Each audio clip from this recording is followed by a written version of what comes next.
sunny San Francisco. That's this was a little behind the scenes photo shoot of the underpaid producer. Somehow, when I wasn't home, he used my couch for the photo shoot, and can't say that I'm super thrilled about it. Yeah, It's Okay. a little bit cheesy, but whatever. So, what's going on? so there we go. Right? So why don't these 18-year-olds? Which war did he die in? Her husband died in every war. Yeah, they're sexy specs. I've heard people refer to them in just horrible ways. Birth control glasses, things like that. Yeah, are you able to give me a call back? Evening would be great Oh yeah! because I want the Oh series. yeah! Oh! Oh! I'm sorry, you have to deal with that. So Oh my God! we're actually doing a live podcast Big right now. Daddy! It's gonna be a mess. It's gonna. We're gonna need the cleanup crew. We're gonna need aftermath. Like an infant after. I'm allergic to this mask. He has a severe latex allergy. He does have a latex allergy. Oh my god, that makes it even better. So your face is gonna be all squatchy. Only half a man. Yeah, it's like you're stuck in a limbo, half-mast all the time. You better. I'm like. For the sake of our new.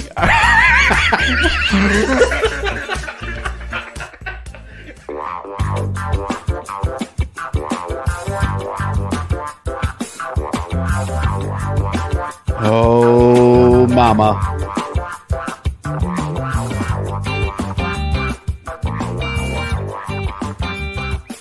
I'll never get tired of that intro.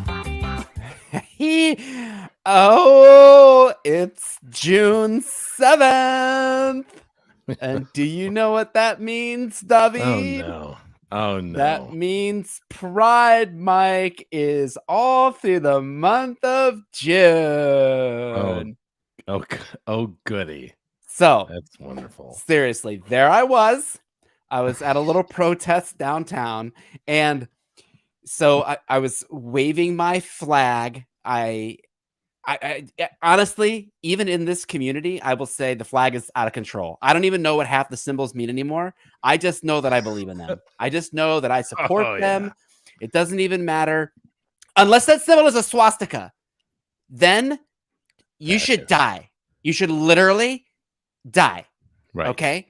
So there I was waving my flags, and then I was tucked, of course. I went to Target. I got my suit. I tucked, and then I was talking to children because I want to impart the ways of pride to any and all children at any and all cost. And all of a sudden, this conservative white prick of a man, had to be a fundamental Baptist, I'm right here. comes up to me and says, "Hey, you don't talk to my kid like that with your tucked wiener." And I was like, I'm gonna, they say stay strapped or get clapped. And so I was strapped, and I am a proud CCW owner. That's the one outlier that I am in this community. And I raised my gun, and I was shaking because I was so scared. I was like, "Hey, you mister! Love is love. I will teach you. God. I will teach you that love is love. You will learn." Oh, jeez.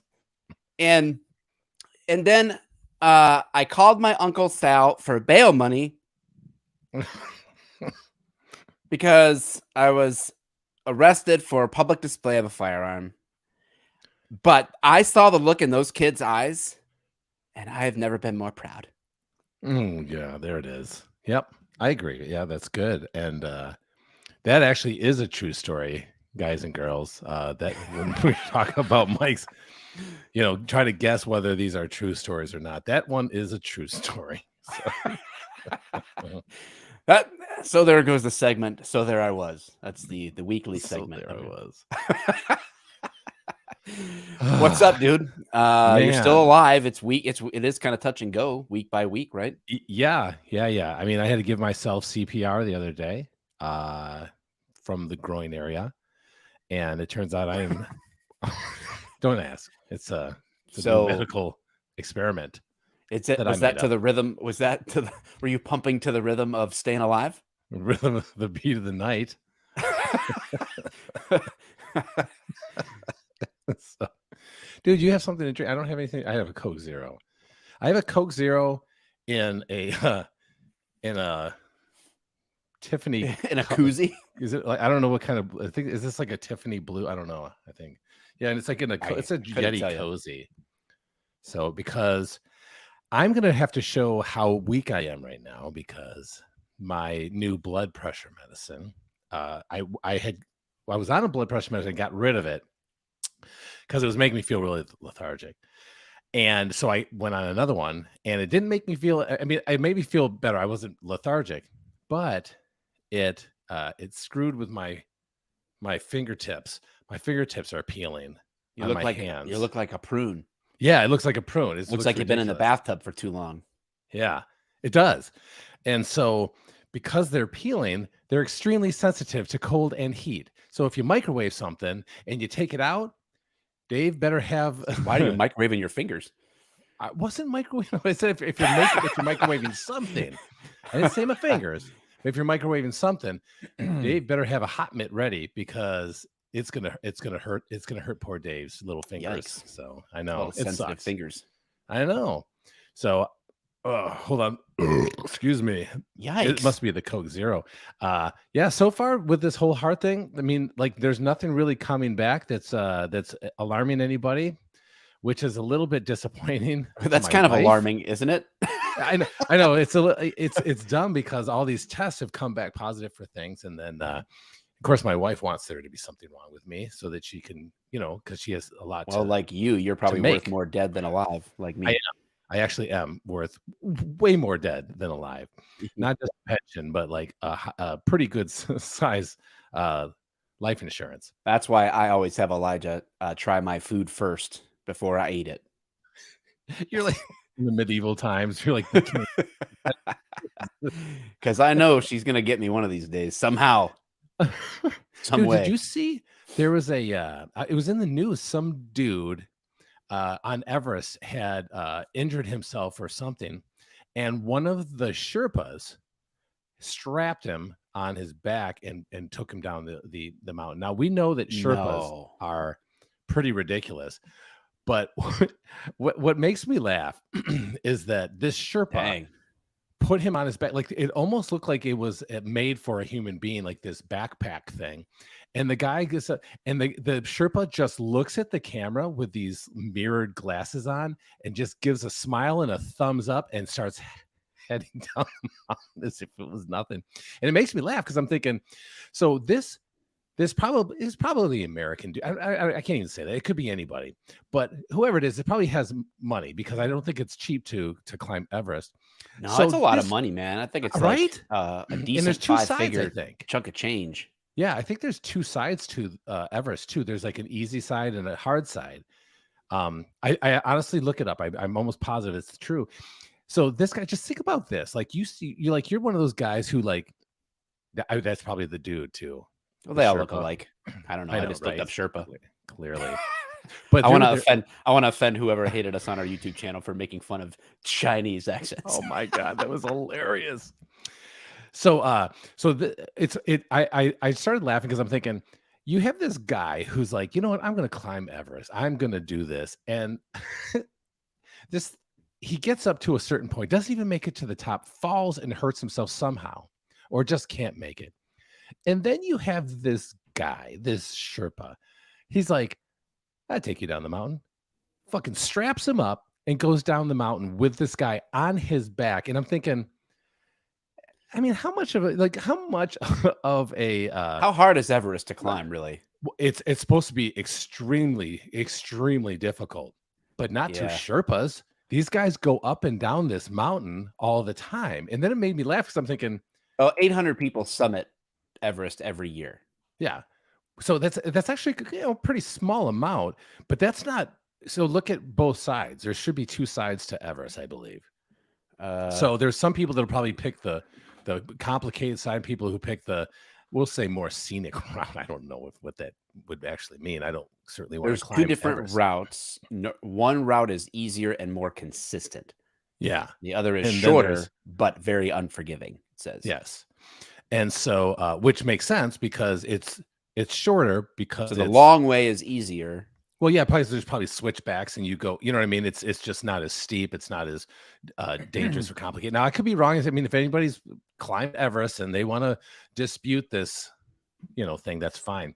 But I just imagine like being that guy, like thinking you're about to set like some kind of like mental record for yourself. Like you have like climbed Everest. You didn't do it. Not only did you not do it, but another dude had to walk you down on his back down the mountain, and then he was probably just going to climb it right back after that and have like chicken noodle soup is like the only thing he's eaten in 3 days, and he's completely fine with that. And I'm thinking like, man, I mean, are we just that much like, are we that big of pussies that you have a Sherpa guy climbs this thing all the time, and I get it, there's acclimation and all that stuff, but it's still a mountain, dude. He carried a human being down the mountain. What the hell, right? Yeah, man. That's wild. That's $20,000 average. Holy shit, dude. That's why I said it's just not an easy thing to just get. Like, no, you can't just like leave the trailer park and head over to Everest for climbing season. There's no inkling. There's no part of me that ever wants to try to climb Mount Everest. Ever. Me either. Like, I just don't have an interest in that. Like, I could see myself enjoying a nice hike in the mountains somewhere for a beautiful view or something like that. But yeah, I have no desire to risk my life to summit Mount Everest. This just doesn't matter to me. No. And then you got to pass all the people that have died on the way. And they're like, they're like landmarks, It's such a weird thought process. Armory night. Yeah, you're right. I forgot that I climbed Everest. Well, yeah, because you were drunk and high at the time, dude. Yeah. I had spent time with the Sherpas actually ahead of time, and you've heard of ayahuasca. Well, whatever they have there in the Sherpa village. Yeah, they're former peyote. Like, yeah. That would have allowed me to carry 2 Sherpas on my back. I'll tell you that right now. So, of course. All right. If you just tuned in, guys, if you're on my YouTube channel, thanks for visiting. I'm Mike. This is Dave. This is the Off the Cuff podcast. We're 2 former cops talking about whatever we want, honestly. Current events here and around the world. We happen to be talking about a cop topic tonight. If you've heard of this cop city in Atlanta area, it's people are not happy about it. Everybody's got some mixed feelings. So we're going to talk about that for a while. Dave's got a few other articles that we'll talk about and cover some news items. But hey, if you stumbled into this, hit subscribe, hit the like button on there, throw some comments in here, all that good stuff. If you're on the audio version, whether it's Apple Podcasts or Spotify, hit the plus button and subscribe. Leave a rating and review. That's if we earn it, right? Like if you find the show valuable enough or interesting enough, then do those things. That's our gift to you is the show. Your gift to us is the reviews and the subscription. And it's all free. There's no. Yeah. And personally, I don't care if you like it or not. Just like it on even if you hate it. Social media. Yeah. Our sponsor is me. If you are moving anywhere in the country, reach out to me and I will get you a real estate agent that shares your values and experiences and make sure that you are well taken care of. I will partner with them to make sure you are taken care of. So that is an option for you. You can reach out to Mike at MikeTheCop.tv and just tell me you need my help and I will help. All right. And I also offer sex. Yeah. What services do you want to offer? Sex. Just it's bad short sex with a lot of crying. Guaranteed short duration, must be willing to cuddle after. Guaranteed to make you cry, because I will be for sure. So so if you're feeling frisky, also I've got a bone to pick with you that we'll save for the we'll save for the end of the show. And if you guys are Ted Lasso fans, I want you to stick around. You don't want to miss me picking this bone with Dave. Oh God, okay? Here we go. Because you're gonna hear how right I am and how wrong Dave is about a few things. Okay, so stick around. This is awkward. Okay, I'll listen. I'll listen. All right, so Let's kick it off. Oh, by the way, I've actually forgotten that the underpaid producer even ever has anything to do with the show. He's going on a camping trip this weekend to Tennessee, and so his camper is parked in my backyard. I gave him a 2-day limit for free before I start charging him rent for his stupid mobile house. There you go. And so yeah, he was greasing the wheels, whatever that means. Yeah. I saw 2 other homeless-looking men walking into the camper with him when he said he was going to grease the wheels. So I have my questions about what that is a euphemism for. And they didn't even pop it up. That's what was weird to me. Not even. Nope. They just crawled through that half door. Yep, that's it. They just rolled it. They rolled in. It was whatever. I didn't even want to look anymore. But he's going this trip, and so now some sway bar didn't show up on time or something. Yeah. Nice try. He had to go buy a sway bar with his grease monkey paws or whatever. So he's not here. So again, liar. So whether he's riding his Harley or pulling a soup kitchen in his camper, he's always up to something. 20 people, Dave, haven't wanted to stick around for the live stream. They just showed up and were like, I hate these guys. That's all right. I don't blame them. Screw you, idiots. Yeah. Well, I'll start it out with the New York Times. Atlanta City Council approves Cop City, quote, Cop City, funding despite protests.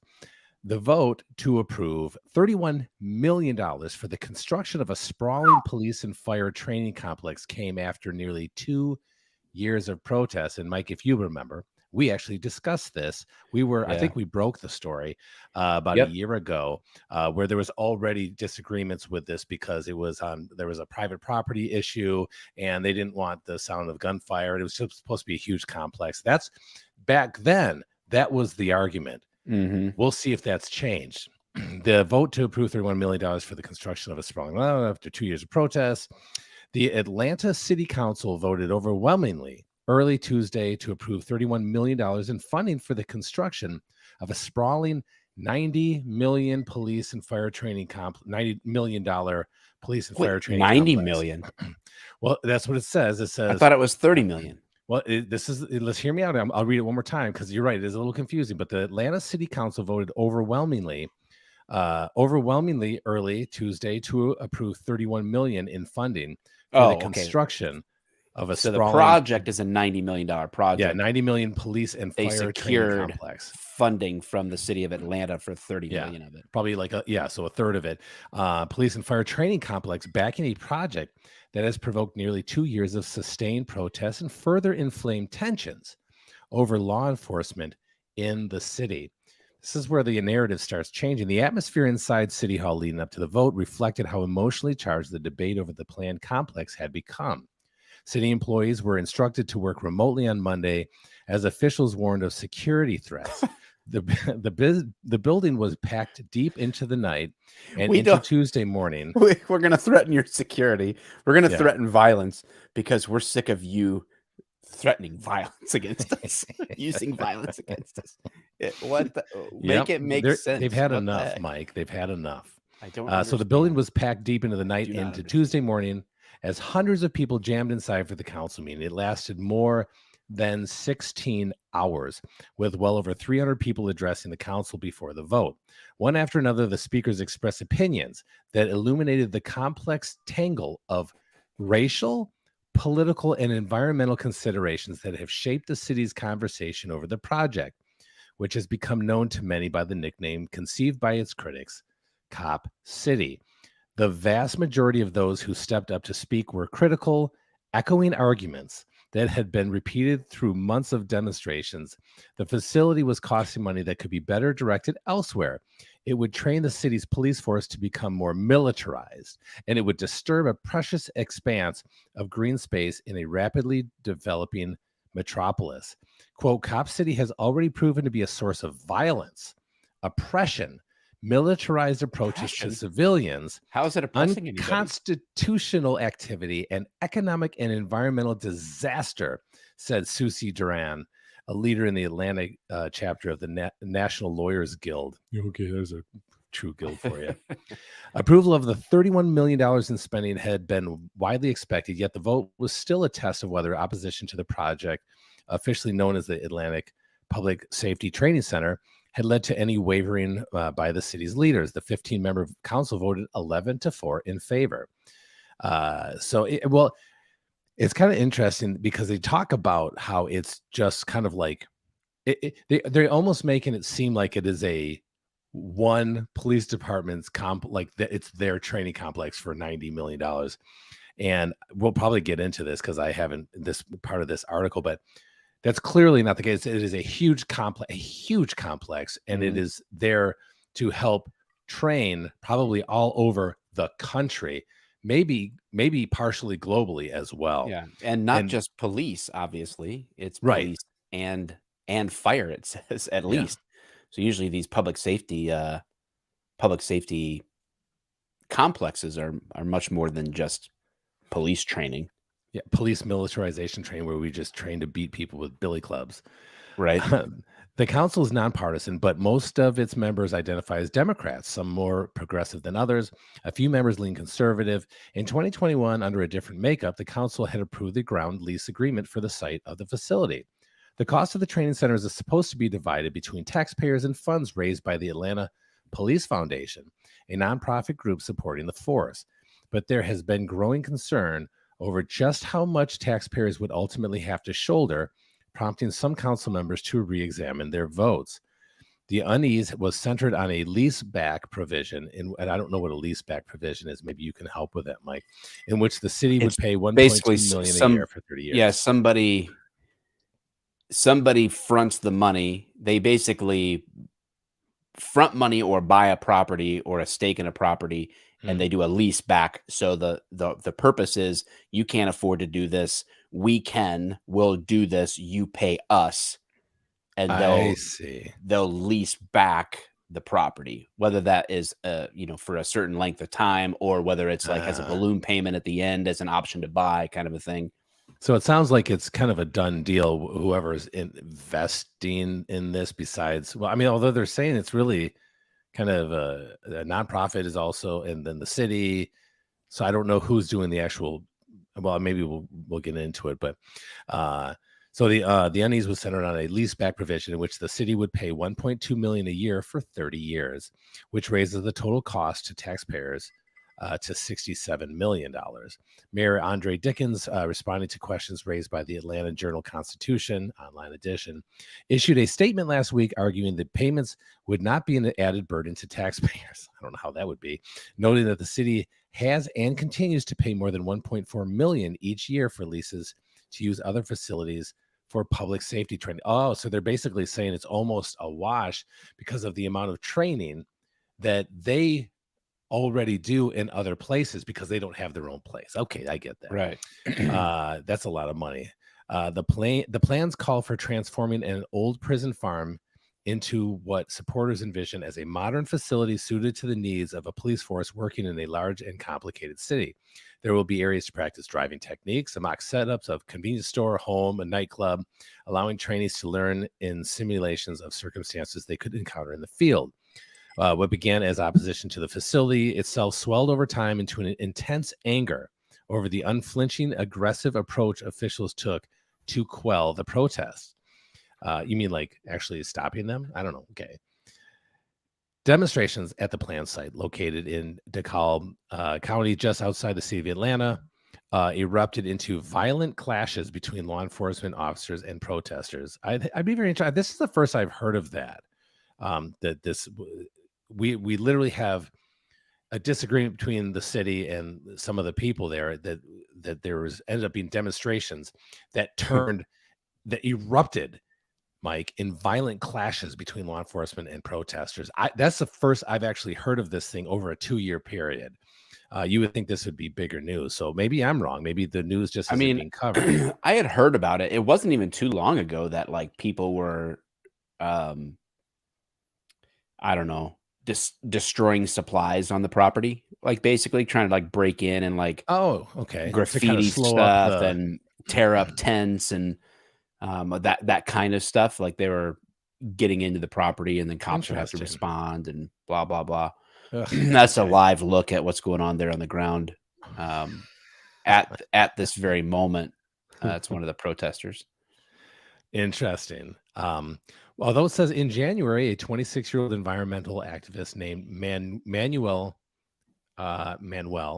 Esteban Paez Terran was fatally Loved him shot. in Young Guns too. Oh my God, yes, right?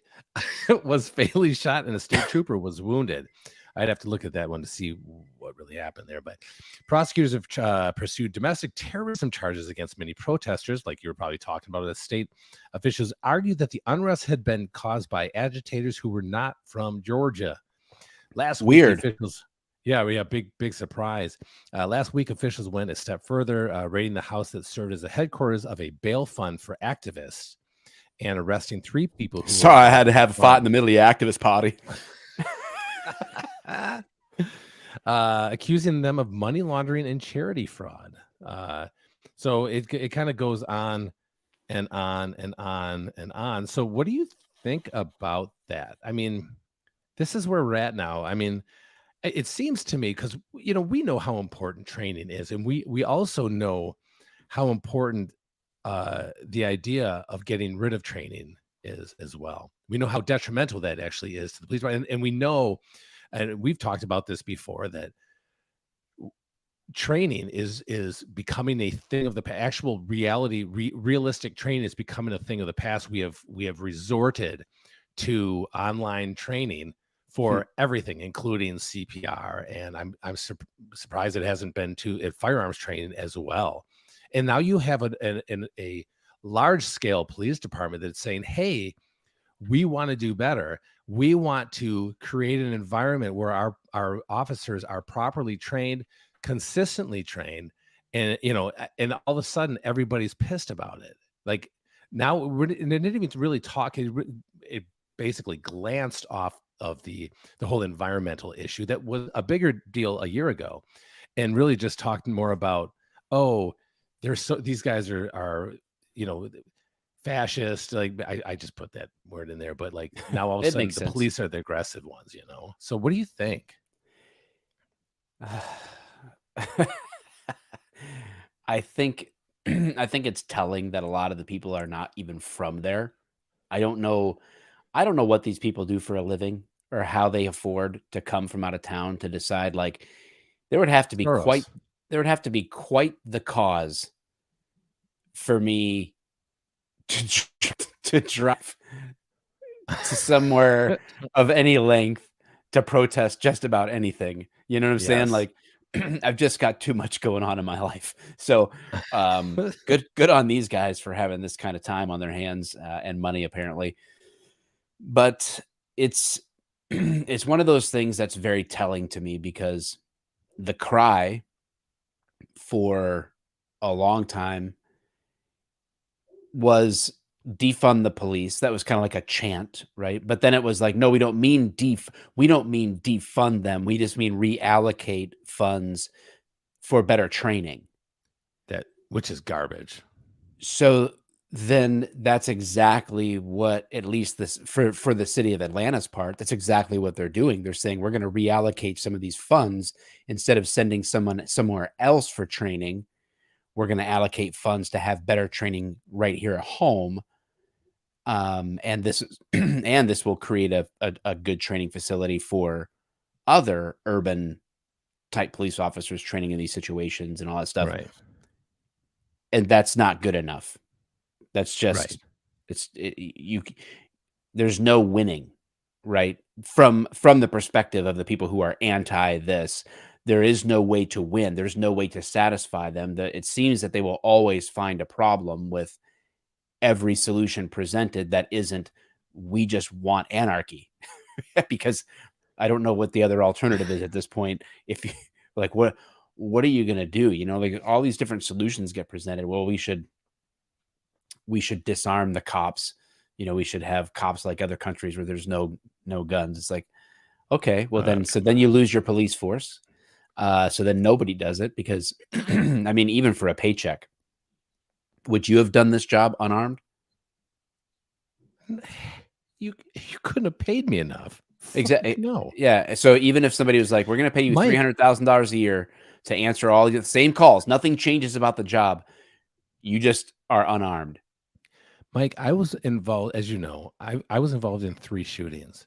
If I didn't have a firearm, I'd be dead now. I would be dead. There's no doubt about Again, that. worth more dead than alive, though. So there's a Yeah, plus that's side. right. Plus side to that you ignored. You're welcome, Joyce. I know. Everyone's like, Dave, you're bad luck. I'm like, you kidding me? Apparently I'm good luck. Yeah, exactly. But like seriously, like what I seriously it in the end, in retrospect, you could say all you want about, yeah, you know what? I could probably do it. Here or there or wherever. I could probably do that. And if you pay me 300,000, that'd be great. But what is it? 13, 14, 50, whatever years in, would have been my last. I would have been drawing my last paycheck, without Yeah. a doubt. And so would that have been worth it? No, I don't. I don't No, really think you so. know, and it's like, because that's what always happens in these conversations, or it does with me. Like, I've had a lot of conversations with sort of like pseudo haters willing to say something that's not just a complete throw it up against the wall and see if it sticks or whatever. Is like, well, other countries are able to police without all this violence or whatever else. They're just better trained, and they don't understand. Like, they feel like, well, look at England, look at the UK. Their cops are unarmed. It's like, well, first of all, I've actually done interviews with UK cops, and on this channel, you can go back and listen to it probably somewhere, but it's a completely different. The number, you don't understand how crammed the UK is in a lot of ways, and you also don't probably recognize, if you think that the UK's cops are unarmed. No, Not true. some of them are unarmed, but some of them are not. Yeah. And so, like in London, for example, they have an armed response unit capable of responding within a certain number of minutes to anywhere. Yep. So it's not true that they're unarmed. Right. And here's the crazy thing. In a country where you're not even allowed to own a gun or carry a gun, They need guns. they still need guns. And so now you take us and put us in a job where people do have guns, and the need may be there still, I mean, God bless anybody who can be a cop, like, Hacksaw Ridge, right? Just be a non-combatant. If you go in there and just be like, I only have jujitsu, and pepper spray. God. So that just means that there was more think about how many injuries like European police officers must end up with every year. Like how many, because like not that the US doesn't have their own fair share of that, but when you can't escalate or when you can't properly de-escalate a situation, it would become very hard. Like if I'm punching, if I'm a bad guy, I'm punching you in the face. Well, you're obviously gonna punch me in the face as well, right? And then you're probably gonna bring out your taser or whatever. And I knock the taser out of your hand, and I punch you in the face again. Then you try to punch me in the face. I punch you in the face. At some point, and I pick up a brick, and you don't have a firearm to step up in the force continuum. Who's fucked here, right? Like it just makes no sense to me why you wouldn't have. It's what they're essentially saying is they don't trust the government, which is fine in many ways. They don't trust people to enact the law or to bring justice like they do in the U.S. I don't care what they say. But I mean, I guess like they don't exist. They do. It's kind of a rabbit trail, I guess. I mean, yeah. That's like one of the main things that I hear a lot of people bring up when you start talking about better training for the cops, or why can't our cops be more like these cops over here? It's like, it's that the same thing when it comes to the socialist conversation where people are like, well, they have socialized medicine. It's like, well, yeah, because 70% of their economy is coming from offshore oil, which you also hate, and we subsidize their military. We provide their defense in case of need. So they don't have to, they don't have the cost of these other things because we're subsidizing it. Yeah. Like, I know. So that's what, no, they don't have it free. you're paying for it at the gas pumps. Like this, like that's where it comes from. Impossible, Mike. You can't just you Parachute. You can't parachute. You can't into just have something like free everything. Yeah. That's not even science, man. You're, Like it you're doesn't parachuting work. into a shitty meme is what you're doing. You know, I just, again, we talk about those ridiculous memes out there. They're like, you know, this country is 95% happier than the US and they don't have this, or this. And then they have this. It's like, come on, you can't just do that. You can't just say shit without being able to back I up lived the in issues Costa on it. Rica for a year and it was like they had Happiest place in the world, they say.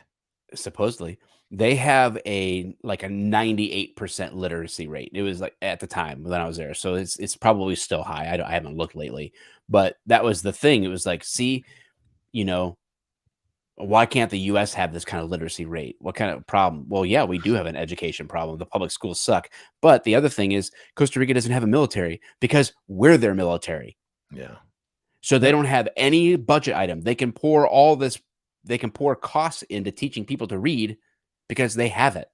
Yeah. Like, not that that's a one for one. And again, these are weird rabbit trails, but yeah. What do I think about the Cop City thing? I just think like, how painfully ironic is it that you don't want cops to make poor decisions that you don't like. So then they build a facility to help them make decisions that you will better like.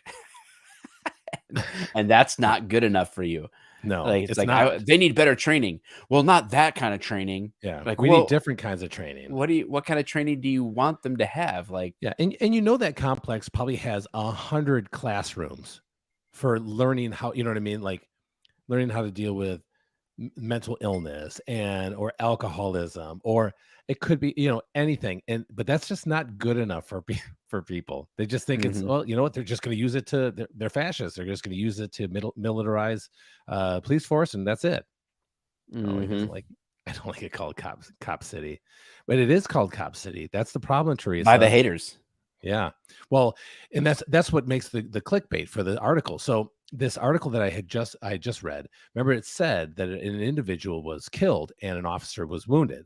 And they let me click into it, but then it wouldn't let me click in the whole article. So I Googled it because that's what I do. And this is the article. Actually, it was April 19th. So it wasn't that long ago. This is very interesting because, once again, let's just pour our sensationalism and bullshit into titles and however we want to twist a narrative. And it leaves us having to read between the lines in so many cases. But the problem is you can only hide the truth for so long in the news. So this is from CBS News. This isn't even the online edition. Oh. This is the real deal. That's the morning print. It's the online edition. Atlanta, Cop City, protester killed by officers had 57 gunshot wounds, autopsy finds. Yeah. A protester fatally shot by officers in January at the site of a controversial law enforcement training site in Atlanta, Georgia, known as Cop City, had at least 57 gunshot wounds, according to an autopsy. At least. Yeah, at least, by CBS News. The autopsy conducted by the DeKalb County Medical Examiner found that Manuel Paez Tehran sustained gunshot wounds to his entire body. Swiss cheese. Yeah. Sustained gunshot wounds to his entire body, including his head, torso, hands, and legs. And wouldn't that naturally be considered the entire body? Why did they have to add that to it? Yeah, that seems about right. Because he did say entire body. Okay. The medical examiner noted that the autopsy could not determine Tehran's body position at the time of the shooting because of too many variables with respect to movement of the deceased and the shooters. Since most shootings involving multiple gunshots are dynamic events, attempts to place they call it decedent in any particular position at a specific point in time is fraught with potential inaccuracies, the autopsy stated. Do it anyway. The Tehran family last month released the results of an independent autopsy in which we paid for the guy to guess at that. Yeah. at old Swiss cheese's holes. Commission, which claimed that Turan had his hands up and was sitting cross-legged at the time of the shooting. Turan, an environmental activist, was shot and killed January 18th, so that was still this year, during a protest at the site of the proposed Atlanta Public Safety Training Center. A Georgia state trooper was also shot and wounded during the incident. Well, let's read on, because there's no connection here, right? There couldn't be, because they didn't make a connection here. State police have alleged that Turan was armed and shot and wounded the trooper. The Georgia Bureau of Investigation previously released a photo of the gun it alleges Turan was carrying at the time of the shooting. GBI said that forensic analysis matched the round which wounded the trooper to a gun, Smith & Wesson 9mm, which was legally purchased by Turan in 2020. The autopsy found that no soot, stippling, searing, or gunpowder residue were found on Turan's clothing or around any of the gunshot wounds. GBI has said there was no officer body camera footage of the shooting. In a statement released Wednesday night, the Turan family said that while the autopsy report provides additional information, it does not bring the family closer to the answers they seek. Cop City has been the site of ongoing protests over the past several months, which has resulted in dozens of arrests. So I guess it looks like, and do you notice they still were trying to not connect the dots on that? Yeah, very interesting, right? It They're is like, very interesting. you don't know if he shot that state trooper. Well, yeah, we do. We have witnesses, and the bullet that they pulled from the fucking trooper matched the ballistics of the firearm that this guy was carrying. Oh, and it was his firearm. It was actually his firearm. Yeah, that's not good enough. I want answers. I want answers. I demand. It's impossible that he would have presented a firearm and gotten shot as a result. Impossible. He's an environmentalist. What's interesting is we've kind of mentioned in passing the idea that, they're going to be deforestation. They're going to be destroying nature for this, and we don't want that here. But what's interesting, I looked this up while we were chatting. Net forest area in the U.S. has actually been stable since the early 1900s and increased by about 2% between 2007 and 2017. Wow. It's gone from 752 million to 765 million acres. Net volume increase of stock. Net volume of growing stock increased by more than 5% in the same period. So each year, forests in North America grow significantly more wood than is harvested in the U.S. Average net increases is about 25 billion cubic feet. So I grow my own wood, Mike, if you know what I mean. If you know what I mean. And that almost seems like that's a Teddy Roosevelt type thing, because that was in 1900. He created the national parks, right? If I'm not mistaken. And if I'm not mistaken, and I could be mistaken, but I thought that he would help create the national parks around that time, which would have at least preserved a lot of this untouched beauty that our great country has. And apparently it protected it so well that it actually grew. Well, that's nice. That's nice to know. Theodore Roosevelt, often called the conservation president, impacted the national park system well beyond his term in office. He doubled the number of sites of the national park system. Interesting. Provocative, really. Certified badass. Well, he was too. If I can kind of expand, actually kind of like segue into another, this actually is a trooper article by NBCnews.com online edition.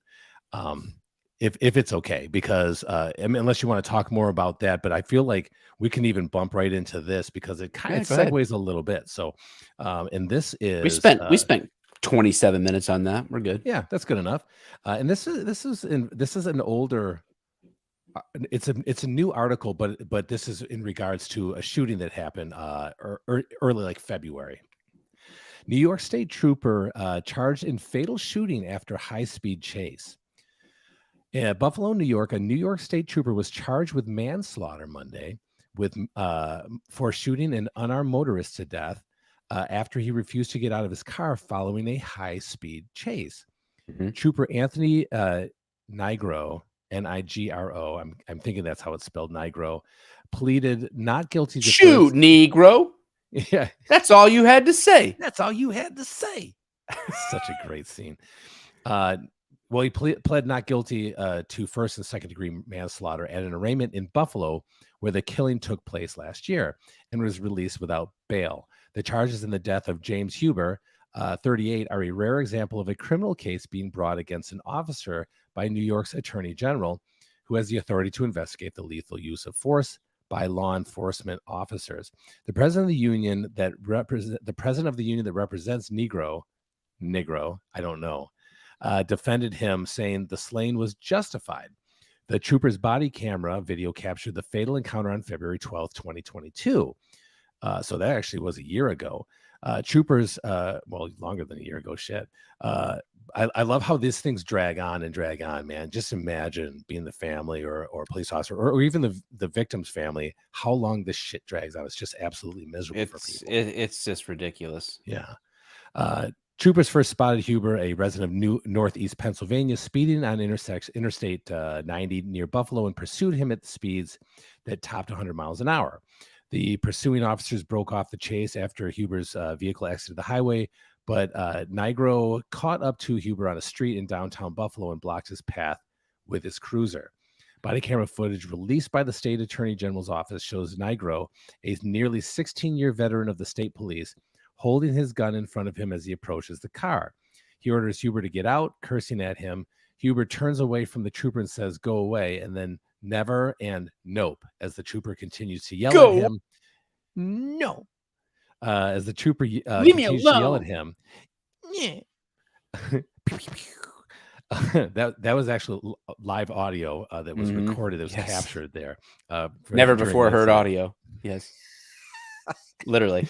Yep. Literally never heard before, probably never heard again. So as the trooper continued to yell at him to get out of the car, his gun just inches from the motorist's head. Huber puts his hand on the car's shifter as if to put it in gear. The trooper yanks on the hood of Huber's sweatshirt, then fires 2 shots and falls to the ground as the car lurches backward, briefly dragging him. The car moved in reverse out of camera range, crashed, and landed on its side. Oh, shit. On a parking ramp. The body camera footage shows Nigro running to the car. He radios, "Driver's been hit. I'm fine." Huber died of gunshot wounds at the scene. His death was investigated by Attorney General Letitia James, a Democrat whose office brought the charges. New York State Troopers Police Benevolent Association President Charles Murphy said in a statement that Nigro should not have faced criminal charges. He said Huber's dangerous driving threatened the safety of innocent motorists. Our understanding and review of the facts in this case confirmed that while the outcome was tragic, Trooper Nigro's actions were in accordance with his training and the law, and that he was justified in his use of force, Murphy said. The state police said in a statement that the department has cooperated with the Attorney General's investigation and will continue to do so. Carrie Arnold, a Pennsylvania woman who has a daughter with Huber, told the Buffalo News that Huber might have been heading for a rally in support of Canadian truckers protesting COVID-19 vaccine mandates at the time of the shooting. How did she not know this? The daughter, he might have been. He talked about that stuff a lot, so maybe that's why he was driving. Why so was fast. that?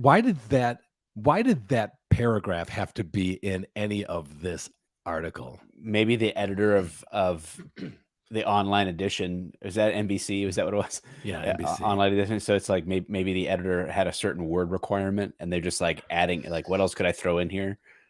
I don't know. I'm not sure what the heck. Maybe they were they trying to push the guy as some kind of a conservative, like crazy guy? I don't know. Crazy, yeah. Maybe couldn't be a liberal that ran from the police at all. No. For sure.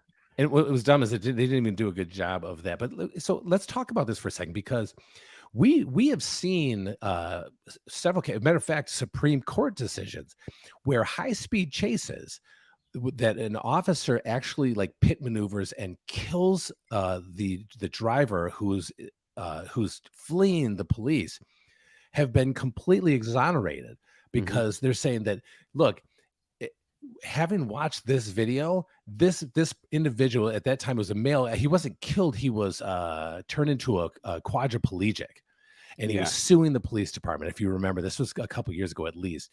And the Supreme Court was like, we saw the video. it looked like it was a chase from a movie. That's how dangerous it was. The amount of lives, you almost couldn't measure how many Mhm. lives were put in danger because of this chase. When they pit maneuvered this guy, they had every right to use lethal force on this individual. So my question to you, Mike, is this not a similar case then? 100% similar. I mean, it's going to be hopefully it's going to be judged the same way every other use of force case should be judged, in the bounds of the law, which would include case law. You know, if there's no, a law on the books about it. But I mean, I'm sure that New York state law permits officers to use deadly force if they believe their lives or the lives of others are in imminent danger, Yeah, right? right. Not even Or just great of bodily death, harm. but of great bodily harm. Right. And it sounds like if he got drugged by the car, that's exactly what maybe he was. I haven't looked at his defense or what he's saying, but I'm just Or I'm even granted, I haven't watched the video either. me either. Yeah. Anybody, So so I mean, it could be something that I have seen that I just don't remember, right. um, but if he fears getting dragged by the vehicle, getting run over, or whatever, I mean, that's it's unfortunately, without glorifying shooting or without celebrating someone's death, that's unfortunately the price that you pay by playing those kinds of games, Yeah. like making those decisions. Like, that's what I hate that gets lost in all this, is who's really the responsible party, Right. right? No, you make a good Like, point. who really caused this problem? Who really made the decisions that led to the outcome? Yeah. It's like, do we just, the cop lives, so he's the one at fault? Like, Right. and it's just it's a mess, man. It's a mess. I don't understand why. It's really frustrating that, the article goes out of clearly goes out of its way to say so and so, a Democrat, Leticia, whoever Right. the prosecutor is in this case, or attorney general in this case, a Democrat. It's like, well, Yeah. What why? bearing should that have on It really bothers me that justice? district attorneys run for office and judges run for office, and it's their party is It is weird, right? is a factor. It's weird. It seems like, wait, I thought we were all supposed to be unbiased here. You know, Yeah. I it's always kind of like weirded me out a little bit. I don't know what the solution is, because I do feel like judges should be elected. I do feel like DAs should be elected, but I don't. I just don't You don't think it like. should have any bearing on the I don't justice think. system? Yeah, I don't like the idea of political party persuasion Yes. having an impact on the voting of it. I don't know. It's like, just tell me the judge, and I mean, people. The problem is, people are too lazy to do their own research about the DAs or judges. People are Yeah. too lazy to look back at what kind of cases have they prosecuted, what kind of cases have they dismissed, what kind of cases have they had heavy sentencing, what kind of cases did they do light sentencing, where, what experience do they have in capital cases, what experience, people are way too lazy Yeah. to actually dig into that. So what they do is, unfortunately, they go into a voting booth, and it's like, oh, here's Leticia. She's running for DA. Yeah. You've got her, and you've got Hector over here, who's a Republican, and then you've Yeah. got One's got a D, one's got Philippe, an who's with R. the Libertarian Party. Which DA do I want? And it's like, Yeah. it doesn't even matter how they have demonstrated or not demonstrated an ability to objectively take the law Yeah. and effectively prosecute with it, or judge within it. Like, it's so super frustrating to me that's a piece of this whole thing. But Well, what do you think? Well, because clearly we don't. I didn't watch the video. We don't even know how long this chase lasted. We don't know what kind of driving. I mean, we know he did 100 miles an hour. Okay, which we all know. We've all done it, but we also know that it's dangerous to do so. And then top that on with running from the police and clearly getting off the freeway at some point, still can continue at high speed chase. Again, I don't know how long it lasts, but it did. You want to watch it? I suppose we could. Again, who knows how long it goes? But my I question to you, I have a 4-minute video. okay, I have no idea. my question to you is, and I think that you're going to get this from people on another side, that would say, well, what you guys just talked about with the Supreme Court, well, this was active. This was happening right now. This vehicle was flying all over the place, endangering the public. And what do you say to those people who say that, and without the easy answer, which we all know, but they're saying, well, he was stopped. He wasn't causing any problems at that point. Why didn't they just get him out and arrest him? Or maybe even shoot him in the leg. You know how that goes. But I just said it to be a dick. But what do you say to people that would do that? And without being too obvious, because we know what the answer is, and I think that answer should actually answer any other questions on that. But what do you say about people like that? They're going to say that, like, well, he was stopped. There was no further harm to the community. He could have ended it peacefully. They could have done this. They could have done that. I would say, like, imagine that you're driving down the roadway and a car pulls in front of you, cuts you off, slams on the brakes. Jerk. And you slow down. He slows down, gets behind you, runs right up behind you, like bumper to bumper virtually. And you're like, oh my gosh, what's this guy doing? And then he goes on your other side, speeds up again, cuts you off again, slams on his brakes again. He goes by you and you start to like, what's going on? Right? Like you start fearing for your safety. And then you're like, man, I'm going to get off the road here. And you get off the road. He gets off the road and parks 34, 35 feet behind you and then cracks his door and starts to get out. Do you think, oh, he stopped, everything's fine now? Right. Or is your heart beating ended? Is your heart beating fast? And is your assumption that since this guy had taken actions on the road up to that point that were putting your life or others at risk, that now just because he stopped, it's over? That's doesn't make any sense. I think if you can put yourself in those shoes, because everybody's had sort of a little minor run-in like that on the road, right? Like, for sure. Just amplify that to put yourself, because not all of you have been in a high speed pursuit like Dave and I.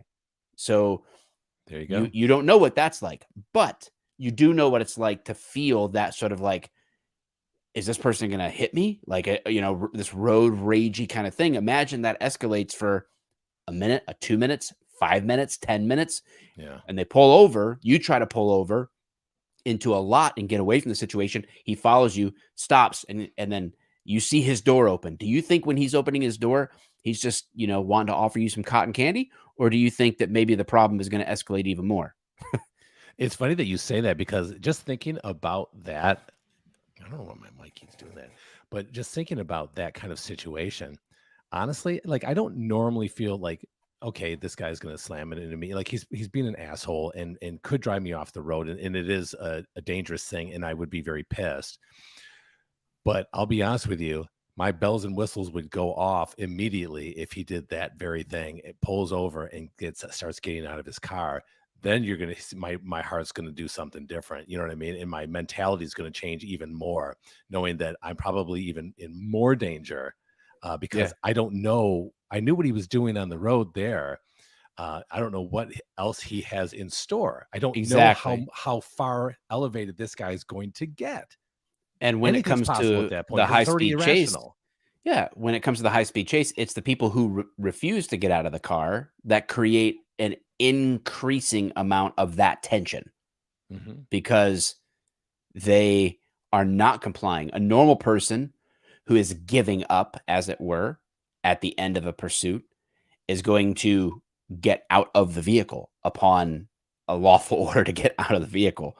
If they're done, they give up, like, hey, I'm done. I did I tried, whatever, it's over. Right. We've definitely seen that. So that would be normal. What's abnormal is reaching for the gear shifter when a cop is within range of getting hit by a car, or moving your hands where they can't be seen, and fast furtive gestures. And it's like, if a guy who has just put you through that kind of pursuit turns away from you, reaches down, whether they're grabbing a cell phone or their address book or a Mentos Fresh Mint, it doesn't, or a gun, do you as a cop who just went through the high-speed chase decide, you know what, I'm going to go ahead and wait to see if he's just wanting to offer me a Mentos at the end of this pursuit? Right. Or do you, or like this officer maybe made a decision. The gear shift thing is like, he may have put 2 and 2 together. Oh shit, I'm about ready to get run over. Yeah. And I've got a decision to make here. And who's responsible for putting the officer in the situation in which he has to make that split-second decision? Yeah. Was the officer responsible for the high-speed pursuit? Like, what did he flee from the law? Like, this makes no sense, Well, you bring up a good point, because how often do we see that people try to blame the police officer for being in the situation of having to take action against a suspect? I mean, it happens all the time. Yeah. And I'm not saying that police are perfect by any means. What I am saying is that police will make really dumb decisions in a fraction of a second because their brain just says act. And like, what was that latest one that we saw? This officer that jumps on the hood of the fucking car. Oh, he's, really? like, I didn't see that. He's pointing his pistol down at the windshield.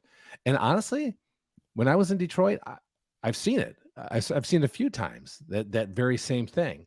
Now, is it the smartest thing to do? No, but and again, officers are going to do some dumb things, but that doesn't mean that the guy needs to kick it into drive and start doing 80 miles an hour on the freeway, because that's what it wasn't 80, but in this news clip, the officer was going for a ride like he was fucking The Rock on fucking the other guys.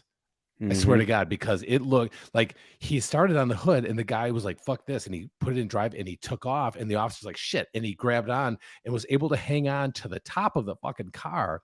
And he's like doing the freaking thing. And then I think he ended up getting flying off of the fucking car. But I'm like, clearly that was a dumb mistake. But that was an officer safety mistake. That was definitely on him.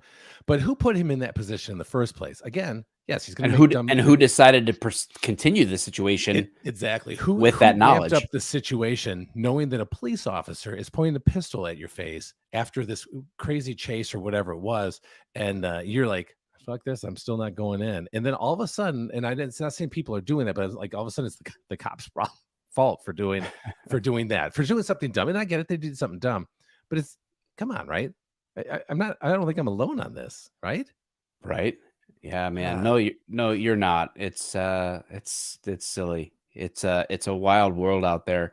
And that's, I think everybody that's reasonable is just asking for just that reasonableness. And that's the standard that the law is supposed to judge use of force by, is reasonableness, right? Like, is this an unreasonable thing to assume, and it's not only reasonable from your eyes, from hindsight, it's reasonable in the moment through their eyes, right? Through the perspective of the person involved in the situation, the officer involved in the situation. So it's those two stories sort of juxtaposed together. Like, it's like, well, what exactly do you want from us, right? And I have found that that's actually a really good question when it's for people willing to have a conversation. This has happened a lot at jiu-jitsu, right? Like in different, like, because jiu-jitsu brings a lot of people together, for sure. A lot of different backgrounds and experiences and beliefs and all that stuff. Like, jiu-jitsu is quite a melting pot of people. And so people find out I'm a cop and start having conversations. And I have found a really disarming approach to talking to people who are sort of like, I wouldn't say that they're not going to be at the protests, but Yeah. they're also kind of like they kind of side. Apprehensive. Yeah. They kind of take the side of the sort of like anti-cop rhetoric, and they more buy into that. And I was just like, okay, what would it look like if it was done the way you thought it should be done? What would it look like if it was done right? And then you start posing questions. Oh, well, what if this happens? Yeah. Well, And then it's what an if experience, right? what if this happens? Well, what if this happens, right? And then it's kind of like, well, yeah, but that's just theoretical. I'm like, no, I just described like 3 calls that I was on. Like what in one day. what would you do? Like, so a lot of it is just a perspective issue. I used to be really sort of like, I think there are people who are knowledgeably nefarious. I would call that the Democratic Party, and, Yeah. and a great amount of the Republican Party, the Uniparty. It's intentional. They know, and they speak contrary to that. They know the truth. They speak contrary to it for their own gain. I find that most people who are average, normal people, right, who want to go to work, who want to enjoy their family, who want to live life, but who kind of buy into more of like the anti-cop rhetoric, usually with one open conversation, Mm-hmm. they kind of come around because like, oh yeah, Yeah. that makes sense. Yeah, and it doesn't normally take a lot to do that. Like, I mean, some people you'll never sway, if you want to call it sway. I mean, that's just because they don't want to be. No, they just don't. They don't want to look at it from a different perspective, and that's fine. Because I fully admit that there are certain things I am completely set in my ways. You will never change my fucking mind. It's just how life goes. But I do try in certain areas where, like, I can't tell you the amount of times where I'm 50 years old now, where when I was in my 20s or teenage years, to the 30s to the 40s, how much my life has changed. Like my thought process has changed on certain things, only because I kept an open mind, and that wisdom was able to kind of play into my life with that. And so, but I've always been willing to do that. Again, there are some things that are just always going to be a hard line, but for the most part, I'd like to think that, if I have something to learn or see a different perspective, that I do that. And sometimes that helps you. Sometimes that kind of pushes you towards more resolve towards whatever you already believe. But sometimes you're like, yeah, no, I guess I kind of see the sense in that, Yeah. So I don't know. Maybe that's some food for thought for some of you guys that'll hear this. Maybe not. What do you guys think about Cop City? Do you think it should be built? Do you think it should Cop City? Do you think it should be something else? I mean, I guess we're probably talking to mostly the choir here, but usually we have some folks that have dissenting views. Drop your dissenting view in the comments. We'll chat with you about it. We do look at the comments on the videos, and if you are listening on Spotify or Apple Podcasts, join us on Wednesday night, 7:00. We live stream it. You can be in the chat with everybody else. You can see the things that we put on the screen. You can just you can be in the moment. You can feel it. Yeah, and have a drink. Don't have to be alone spanking it in your car in a back of a Walmart parking lot while you listen to us. You can still do that. You can still do that live. It's even more thrilling. Yeah. I don't know. All right. Well, let's all pray the UPP makes it back next week. Let's pray Dave lives another week, and we'll see. God only knows the adventures I'm going to get into in the next week to tell you about in next week's episode. All right. Thank you guys for hanging out with us, and we will see you on the flippity flop. Peace.